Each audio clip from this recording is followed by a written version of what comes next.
নিজের দোকান, তিনি সেই নিজের দোকান মেরামতি করছেন, কিন্তু সেই নিজের দোকান মেরামতি করতেও তোলাবাজির শিকার ব্যবসায়ী। মোমিনপুরের দোকানে মেরামতি করছিলেন ইকবালপুরের ব্যবসায়ী। গতকাল 3 লক্ষ টাকা গুন্ডা সেলামি দাবি কয়েকজনের। আগ্নেয়াস্ত্র দেখিয়ে ভয় দেখানো হয় বলে অভিযোগ, আর ইতিমধ্যেই তদন্ত শুরু করেছে পুলিশ। আপনাদের আরো একবার জানাবো, গুন্ডা সেলামি দাবি করা হয় 3 লক্ষ টাকা।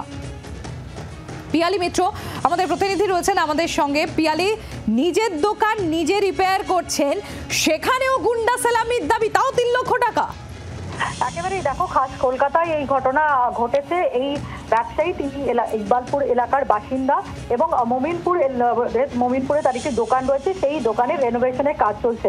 গতকালকে তিনি সেই কাজ দেখভাল করছিলেন, সেই সময় এলাকার কয়েকজন যুবক আসে, যাদের নাম ইতিমধ্যেই তিনি পুলিশকে জানিয়েছেন। মোহাম্মদ সমীর, খুশওয়ার আক্তার, এরকম শাহনাজ আক্তার, এরকম বেশ কয়েকজন তারা আসে এবং তারা জানায় যে দোকানের মেরামতি করতে গেলে তাদেরকে গুন্ডা সেলামি দিতে হবে, 3 লক্ষ টাকা গুন্ডা সেলামি দিতে হবে। এবং শুধুমাত্র মৌখিকভাবে তোলা যে দাবি করা হয় এমনটা নয়, যেটা ব্যবসায়ীর অভিযোগ, পুলিশকে তিনি অভিযোগ করেছেন যে আগ্নেয়াস্ত্র দেখিয়ে তাকে ভয় দেখানো হয় এবং টাকা না দিলে তার ক্ষতি করা হবে, এরকম অভিযোগ করা হচ্ছে ব্যবসায়ীর তরফ থেকে। ইতিমধ্যেই ওই ব্যবসায়ী তিনি ইকবালপুর থানাতে অভিযোগ দায়ের করেছেন এবং পুলিশ ইতিমধ্যেই তদন্ত শুরু হয়েছে।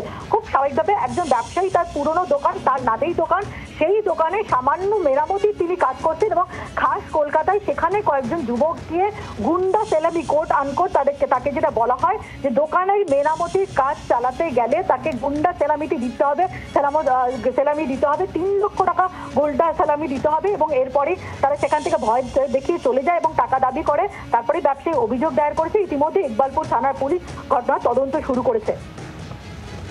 ধন্যবাদ পিয়ালি।